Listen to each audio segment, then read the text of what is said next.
G'day, it's Adam Harrison from Burwood Guitars. I'm here with you for the Cigar Box Guitar Builder, and today I'm going to show you how to find centre and how to place a steel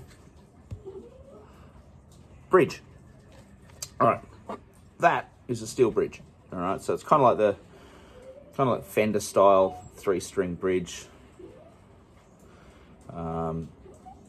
You know, so you got 4 screws there basically that'll hold it down onto the top of the box.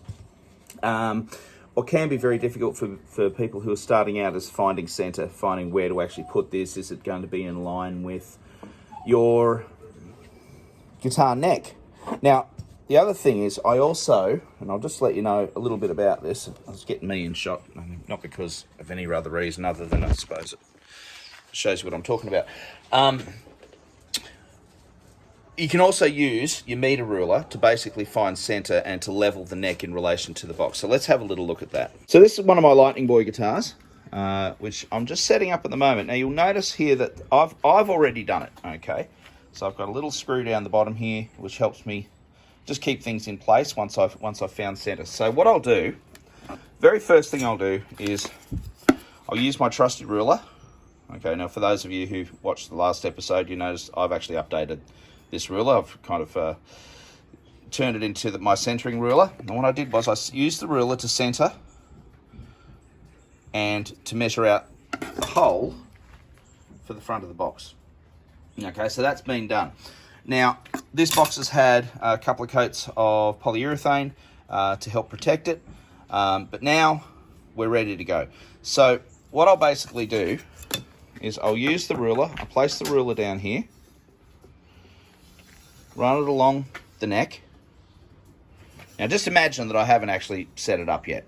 So I have actually set it up. So what I'll do there is I'll use the ruler and I'll adjust it visually just to make sure, you know, adjust the neck. And I find where it looks like it's pretty straight. Now obviously mine is now straight, so, well, I hope it is. I'm just about to measure it. Now I'm using millimeters. I'm in Australia, so we use metric. If you're in the States, you'll notice this side of the ruler. The imperial side, for me, doesn't get used. So we're using millimeters today, guys. So our friends in the US, this is just what we do. All right, so what I'll generally do from this point here is I know I've found center here. So I know that the distance on this side of the box and this side of the box is going to be, it'll be within about 1 millimeter or 0.5 millimeter of each other. So I'm happy with that. So what I'll generally do here is I'll find my measurement here. Now I can see here, it's just a touch, just on 6 mil, so 6 centimeters. And I'll check over here, and then I check there, and I check for the same distance. I'll double check here and here, and then I'll juggle it back and forwards to find the same distance at this point. Now remember, I'm not ruling from here, because the ruler's sitting square on the board, on the fretboard. I'm actually judging the distance from the side of the box to the ruler. Okay, and from the side of the box here to the ruler, because of course the neck thickness is a little thicker and it's going through.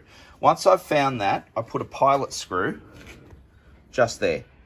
All right, and that'll hold the tenon, because you'll notice this tenon here is lower than the neck, because the neck in my guitar finishes about there. All right, so this tenon runs all the way through, and there's the block in here.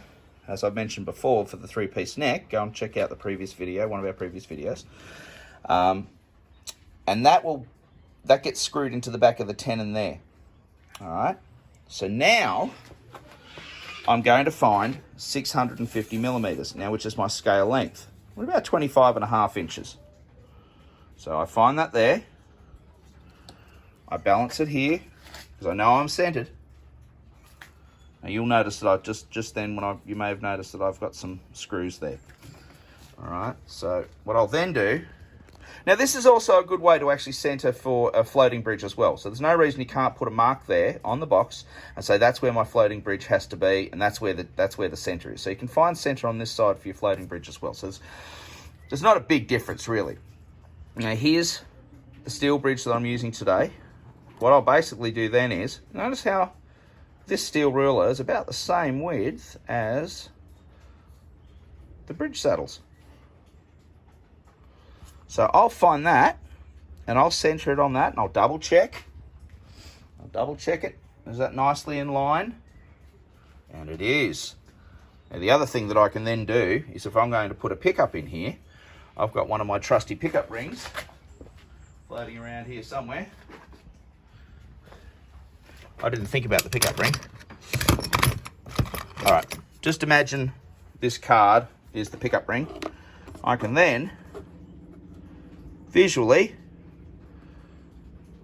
say that's where I want to put my pickup. And I can measure again just to make sure that's all fine because I've got my center line here. I'm using my ruler as a center line. So that's just a little tip and trick. Boop, boop. Put that over there.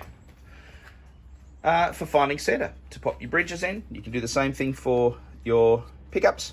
And of course I like using sync strainers for a sound hole on my Lightning Boy guitars. Go and check them out. You can go and check me out at birdwoodguitars.com if you wish. And go and check out what I'm doing. You're very welcome to have a little look there. Remember, I'm always happy to share ideas, but make your guitars your own. Okay, that's the only thing I ask. Also, if you like what you're seeing here, click that subscribe. Click the subscribe thingy. All right. Leave messages. If you do things differently, that's perfectly cool. This is not the only way to do things. This is just the way I like to do mine. Okay. All the best, guys. Have a great one. Bye.